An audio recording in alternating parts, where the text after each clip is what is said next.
Good morning and welcome to this week's episode of Global News Review. My name is Ola, and on this channel, basically every Saturday, 9 a.m. West African time, what we do is that we discuss global, African, and Nigerian news and how it affects your pockets. So if you realize that the economy is something that you need to know more about and you need to understand it in simple, relatable English, then I recommend that you subscribe. So we just go right into it, right? Um, First thing, global news. On the global space, it's quite interesting. The news out of the global space is quite interesting because Google could face changes to its search, like the normal Google search that in a couple of months. Now, we know that Google has been under a lot of fire in recent times. If you don't know, just know, especially if you're an investor, right? Global has been under a lot of fire from them trying to break it up due to antitrust laws in America, or at least take out that search to fines in Europe, and then this one that is coming up right now, right, where the UK regulators, there's a competition and markets authority, right? It's called the CMA. So last year, the backstory really is that last year they tightened their laws, right? And then they set up something called strategic market status. Now, any company that gets slammed with that status automatically has to de-escalate on some certain things. So basically, if you are a company that is tagged with that, it means that you are big and you are systemically important, and you need to find a way to ensure that there's competition to take away your monopoly. So there'll be different things. So, for example, with Google, if that happens, if they officially give them that status in the UK, every time anybody goes into Google to search, right, the regular Google that you Google, yeah, what happens is that you'll see a pop up saying, for example, would you like to use other browsers instead? Or there are other things that will come up, right? And then also, the most important thing is that if Google does not align in the UK, they will be slammed with 10% of their global revenue. That is the law. Now, of course, what are the challenges? The challenges for Google and for big tech generally is the fact that they have become so big that regulators are saying there is no competition anymore. You have carried the whole market, right? No, but there's nobody. And if you notice, if you've been tracking or listening to us or reading our newsletters, in the past, let's say 3 years, they've been buying up. If they have competition, they buy it up. If you're a competitor in this space, they buy you up. Everybody is happy. The investors are happy because, okay, there's a good exit. But what has happened is that they become really big, and it has become a source of worry, right? Now, the interesting thing to note is that this is not just about Google. If they're able to execute this for Google in the UK, guess what? Every other person is going to collect. Now, what does it mean for the investor? So for a Google in particular, Google's moat, if you know what a moat is like, you have a king in his palace and then there's like a moat around before infiltrators can come in. Google's moat is very wide, meaning that for Google to go from 90% to 10% is gonna take a while. When I say 90%, in the UK, 90% of all the search is done on Google. So imagine the amount of data that they have. But for people to change behavior, to switch to other platforms, other search engines, right? It's going to take a while. So in terms of impact, it is going to be slow, but it could eventually get there. Or there might be stronger laws that will make them have to actually drop it significantly. But for now, as an investor, you know that, okay, when this news comes out, there'll be a small tank, and then you see how Google is able to engage it. And then if eventually that status is confirmed on them in October, you would see the markets react to it again. But in the end, it's now to watch market behavior. Does it actually change user behavior, especially when Google is now so good that you know that you would get your answers on Google, if you get what I mean. So for you as an investor, keep an eye out. And even for any of the big tech, the Metas, the Amazon, all of them, right? Let me not even say Amazon. Amazon might not even be so effective because I think Amazon sort of localizes a little. So for the big tech, what you could find is that they won't have a one size fits all across all countries. What you would find is that they will have the way they are structured in the UK versus this and versus that, right? And so it's interesting to go. And then for the small fries that are trying to be great, this might be an opportunity. But let's see also, because it's actually a long run in front of you, right? So this is very interesting. Keep an eye on it. Of course, the name of Google's actual parent company is Alphabet, right? So in case you don't know, if you are looking at it, and of course, regardless of where you are in the world, you can invest in US stocks. Yeah. So think about that. Now, on to the next news. Oh, I see one person here. Please say hi. It's also important to note that these sessions are powered by the Money with Club. Let me see. Yes, and I'll put an ad about us later. Some, if it's possible during the session, right? Just to share what we do and how we do it. Um, so going on to African news. So African news, I actually liked it because Ethiopia is welcoming foreign banks into its financial system. Now, why is this making news? It's making news because before now and for a long time, Ethiopia was local and very, very local. Um, which could be good sometimes, but just makes everyone complacent, right? Less competition. We know how we do it. If these are fees, this is what it is. And so for the what's it called, for the local user, right? It's not as exciting, but for the banks, they'll be fine. Like, we do what we want to do, we grow how we want to grow. But now they are opening their doors to foreign banks to come in. Now, what does that mean? If I could, they're opening it to open, and those foreign banks can open branches or subsidiaries. They can hold up to 40% ownership in a local bank, right? And they can also set up representative offices, right, in the country. Now, what this means technically is that they are opening up their economy. Why? Because if, for example, Citibank comes in, of course, Citibank is going to, Citibank has London, US, blah, blah, blah.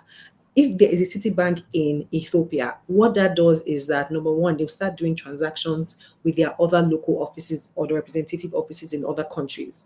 Do you get? That's like basic. What that also means is that if you are in Ethiopia and you wanted to do an import transaction or an export transaction, and normally you have gone to your local bank, and let's say you're exporting to the US, you would rather go and open a Citibank account and then trade with Citibank US, and it is going to be more seamless, right? Going to be more efficient. There's going to be more competition. People are going to have to sit up, right? But then let me just say those are the good parts. But the other part is that there has to be lots of strict regulation around banking behavior. There needs to be what's it called, a tighter look at FX, because what happens with that is that you expose the country more to FX movements. Why? Because once there's international trade, if there's an appreciation in one currency outside, it's going to devalue your currency locally. That's literally what happens. But when your economy is closed, you people will just be in your bubble. Everybody be all right. Do you understand? Right? So for them, I think it is progress. I think competition spurs creativity. The thing that I'm most worried about is financial inclusion, right? Because most of those international banks are not going to come in and go and be looking for the people in the hinterlands, right? But what I can see that might be a possibility is that if there are like digital banks that have maybe done well in like Kenya or in Nigeria, there is a case for them to actually look at Ethiopia as an opportunity, or all these USSD type banking type things that they might not have advanced to. That's how they can get into those areas. And definitely the central bank would jump at it. So what am I saying? Opportunities are opening up. I think it is generally a good one for the country. I do not think it is hard to get skill in managing foreign banking licenses. You first of all import and then train your people locally to manage effectively, and then after a while you transition those people out. That is really it. So well done to Ethiopia. I think it's a bold move. I think it's a step in the right direction. I think there needs to be some work in managing it, but I also do think that Ethiopia is ready for business with this. You literally can spot an opportunity in Ethiopia, and you know that you can sell locally, convert to the USD in your bank, get it, all those things. It just builds up the economy. So fantastic one on that. Um, Also to note, I think I mentioned earlier. Hi, somebody saying hi. Hello, Charles. Thanks for bothering me to say hi. I really appreciate it. Thank you so much. And also shout out to all people that send comments that watch later. I was not able to set up like images this time to like shout out to people, but I do see you, and we respond to those comments and we answer the questions. So even if you're just watching, if you're watching after, like you're not watching live, feel free to drop your comments, your questions. We will acknowledge, we'll respond. I will take it up as a topic we need to discuss. Yeah. Thank you. So final news out of hold on. Final news. Okay, Nigeria news. Haha. Now this one is major, major, major, major. Niger, get ready. So the federal government, the president has signed a new tax law. He has signed it. It is official. It is like official, official. Now, what does this mean? What is this tax law about? It's basically just trying to harmonize all the different taxes that we've had as a country. You know, you go to one place, you find you are slammed with this or with that. So it's just like a harmonization of the tax regime in the whole country. It is going to come into effect on the 1st of January 2026. Yeah, I think it's 1st of January. Yeah, 2026. Now, the most important things you need to note, like the low hanging things before you go and read the real big documents. If you are earning less than a million, you will not be paying taxes, personal income tax, right? That's one. Or is it 1 million, Abby? The sha a lot of people are not going to be paying taxes. I need to take note of the numbers exactly. But most importantly, there are some little things that you could get away with before that you can't anymore. If you are doing business with a company, right, and you send your account number, your personal bank account number, that company is going to be fined for paying to you if they are caught, right? And you don't pay taxes on it, right? So those are the kind of things that they're going to be looking out for. Another thing also is that if your company is making, okay, yes, another thing that before, it's only when you make up to 25 million in revenue, then you can start paying taxes. But now they've increased that to 50 million. And then between 50 and 100 million, I think your tax is going to be 20 or something. And then above 100, your tax will be slightly higher. But what are they saying? They're trying to fine or tax the people that generate more money more than those that don't, right? On one side. And they're also trying to ensure that the individuals who are not earning as much get a lighter burden than those that earn so well. Now, as a country, what you would expect is that between now and December, if you have people that you do business with, start notifying them that I'm not going to be transferring to your personal account. Go and register your business. Go and register. You need a business name. CAC is like 20K. You can do it on their website straight up. You don't need anybody to do that for you. Now, what does this say? And I think it's as much as Nigerians, we are always worried about taxes because we feel like we're not getting value from our taxes. It's almost like chicken and egg, right? If you're complaining that they are boring and you are not paying taxes, how is the country going to grow? How are we going to carry ourselves out of where we are? And then there's always this thing. I know it sounds cliche, and I know that it is true, but I also get angry when I'm told this. But how do you actually hold your leaders accountable? I think that the more people start paying taxes, the more people that pay taxes, the more likely Nigerians are to hold people around them accountable for the tax they have paid, especially as it becomes more significant, is more significant part of your expenses, right? There's also going to be VAT increase. VAT will hit everybody, but then some things like food, essentials, housing, and they're going to take out the VAT element from it. Why? Because those are the things that everybody needs. So, in the same spirit of not slamming the people that are most impacted by the general rise in prices, they're also keeping the VAT element out of those line items, right? But what am I saying? I think it is going to be good for the country in the long run if implemented well, and if in the end we're able to see the return on this tax. Why? Because before now, most people they would fix the road on their streets, they would build the boreholes, They are running their gen solar. They are all local NEPA officials. Do you understand? So it's almost like, what's the value for this tax? But if they are going to hold everybody, and oh, sorry, I forgot. For you to open a bank account, you must have BVN, NIN, everything, and tax. What's a tax ID, right? So they are holding everybody. For you to get access to some certain things, you must have your tax ID, right? So they are coming for everybody. So before they get to you, do they really have data on business owners and companies to implement this policy effectively?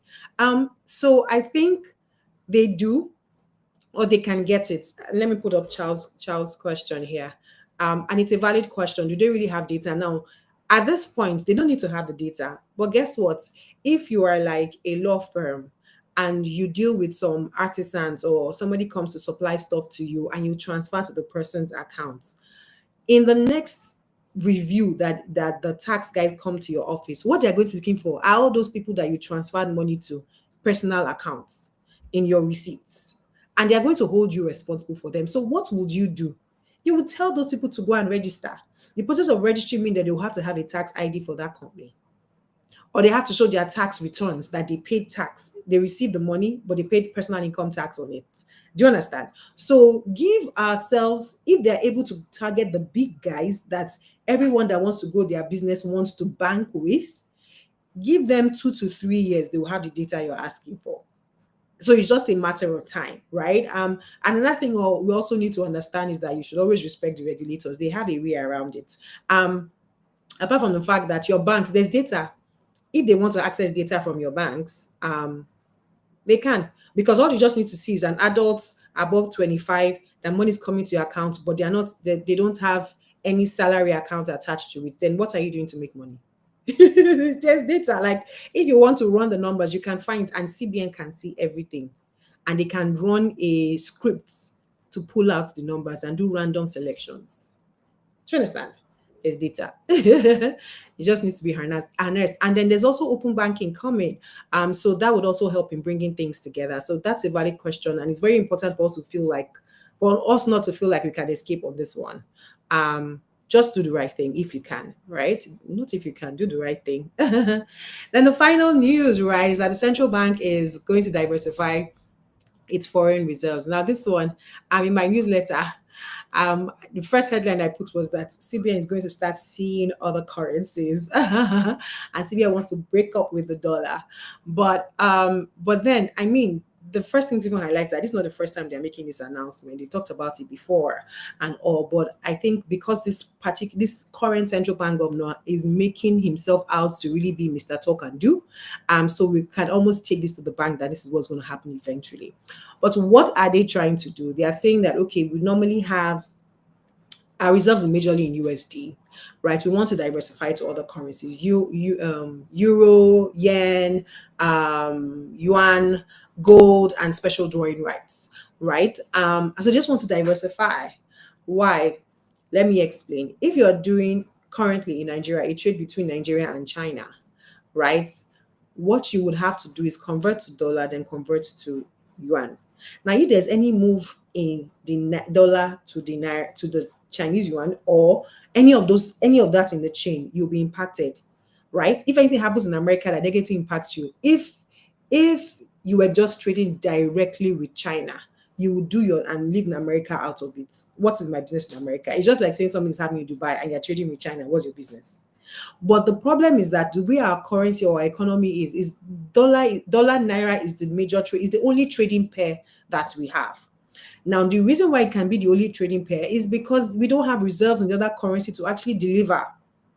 For them to have reserves, it means that they're going to have a bank. The Nigerian government is going to have a bank in China that they hold the Chinese currency in, and people can trade against it. That is actually how it works. So when you say the government has reserves in dollars, it's not in Nigeria. It is in America. They have a bank account that they are holding those reserves in, and so people can trade against that account. That is how it works. So you cannot have trading pairs. They can settle, they can do auctions in those currencies, that kind of thing. What does it do for you as a Nigerian? It diversifies our FX exposure, so that if one country is having UK leg, we can have others. We're not exposed to one and the wins that happen to it. Now, the only thing I want to add in terms of explanation is what special drawing rights. So, special drawing rights is something that the IMF has. Is like coins that you can trade with the IMF, where if you are short on liquidity, dollar liquidity, you can draw on those coins to either convert to dollars, or you can use it to make payments or obligations to other countries, right? So they want to diversify across these things. And I think in the end, once this is done effectively, we would have some stability in our currency. We would have some stability in our currency, and it's very good. It's a good one if we're able to do it effectively, but also understand that that transition to other currencies, it takes time. It's also expensive. Let me not use the word expensive, but it will have some cost implication, right, that they would have to be willing to bear and all that. And then the most important thing is that they will need banks to adopt it, meaning that um because that's the transmission mechanism. Let me not go technical, but basically, if the central bank has something in place, the way to transmit it to the economy for people to feel it is the way to transition to the economy for people to feel it is by passing it through the bank, because those are the financial intermediaries. So if there is a new trading pair, like even if it is naira euro, it's the banks that will implement it. What that means is that you can go to your bank and say you want naira or euros. You have naira, you want to get euros, and they will give you directly. That's what it means. I see Charles' question on open banking. Open banking is basically we've discussed it, and I mean maybe I will find a way to put the link to the live session we had on it. But basically, open banking is the fact that you, as an individual, you have one bank, you use, let me just call names, we are Nigerians. You are using GTB, you are using Zenith Bank, you have United Capital Asset Management, right? You can actually have something where all those things are put into one. You give access to one platform. So maybe you give access to United Capital. It will plug into all your banks everywhere, all your asset managers, everything that you do, and you can see it in one place, right? So the same way, if you have a bank in the US, bank account in the US, you can plug in Wise to it. You can plug in Zelle to it, right? That's what enables that open banking. So the owner of the data is the customer, and he can decide who he wants to show his data to, right? What that does is that for you as an individual, everything you have can be in one place, and you won't miss out. You won't drop off on anything. So with that, data is in one place. Literally, that's the easiest way to put it. And in that whole API setup, blah, blah, blah, anybody in that ecosystem, the central bank and the Ministry of Finance, everybody can see you. Everybody. Yeah. So I trust this was useful. Oh yes, I've been talking about the Beat the Odds workshop. It's holding today. If you don't know what it is about, go and check us out. I think the link should be in the description, but I think it's also too late to register. I will give you tips on it, or follow us on social media. Let me see. Follow us on social media so you can see and hear more about it. And see you next week. Don't forget that you can't outsource your health and your finances. You have to engage. Have a good week. Bye.